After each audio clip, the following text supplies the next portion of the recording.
নেদাই গেছে। মারা গেছে মনে হয়।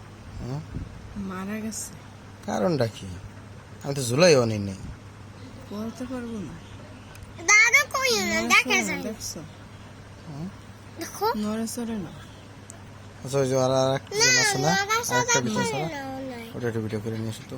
তারপর তুমি এইখানে চাইতে স্বপ্ন ভেঙে যেতে সময় লাগে না, কখন যে স্বপ্ন ভেঙে যাবে বুঝতেও পারবেন না।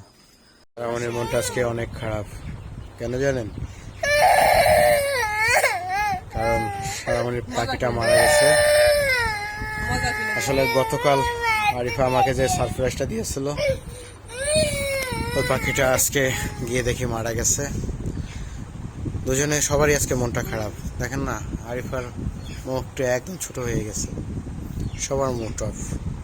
আম্মু, পাখি কি হয়েছে মা? মরে গেছে? তোমার আবার একটা কিনা দেবো মা, কান্দো না।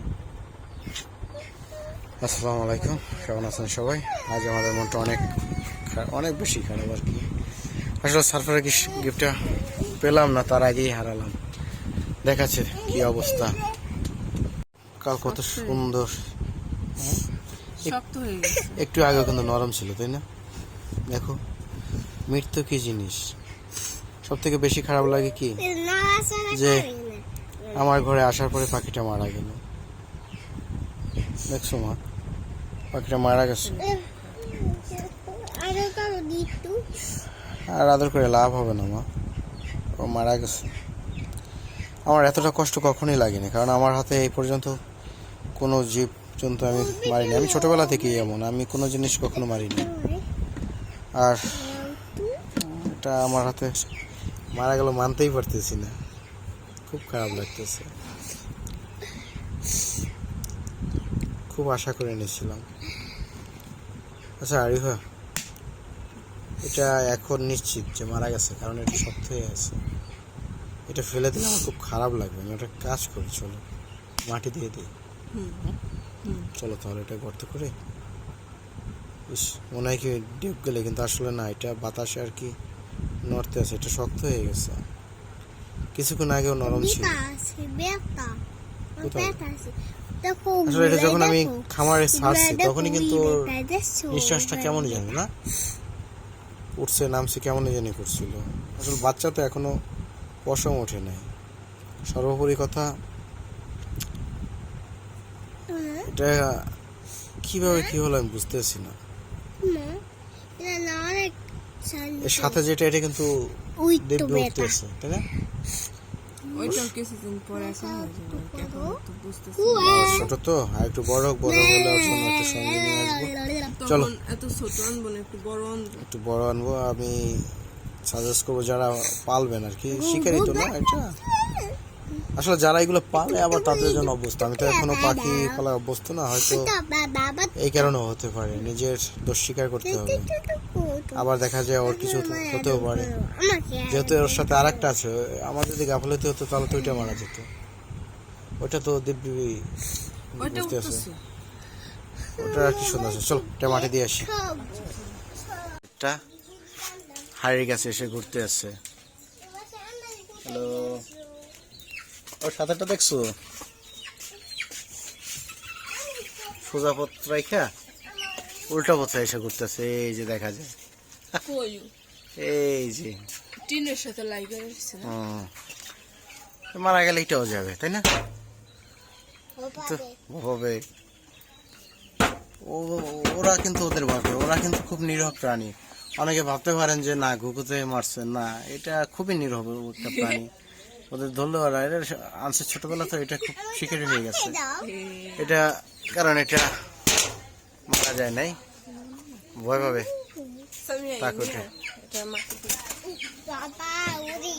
চলো এটা মাটি দিয়ে আসি।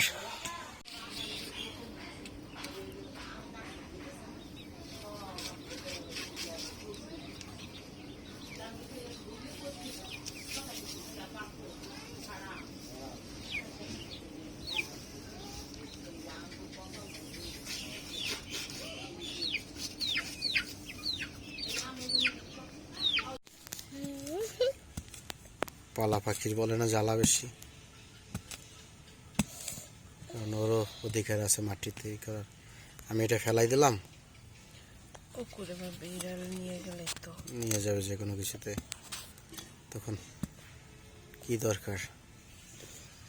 যদিও আনছি মাত্র, অনেকে ভালো হয়েছে মায়া নাই, কি মায়া জমাইছে। আসলে মায়া হতে সময় লাগে না, ভালোবাসলে শুরু থেকেই ভালোবাসা যায়। কি বলো হরিফা? সুন্দর করে খোঁচো, গর্ত করো, পলিথিন একটু বেশি করে করো যেন ই না হয়। তুমি ওইখানে ধরো, হ্যালো ওইসে আছে, ধরো, আর একটু গত করাতে হবে। হয়েছে, দাও, আল্লাহ নাম নিয়ে এটাই করো, আল্লাহ মালিক।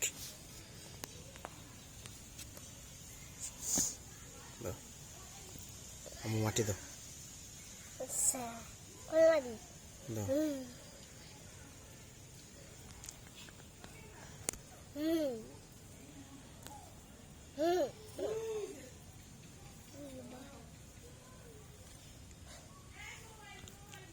হয়েছে, আল্লাহ মালিক।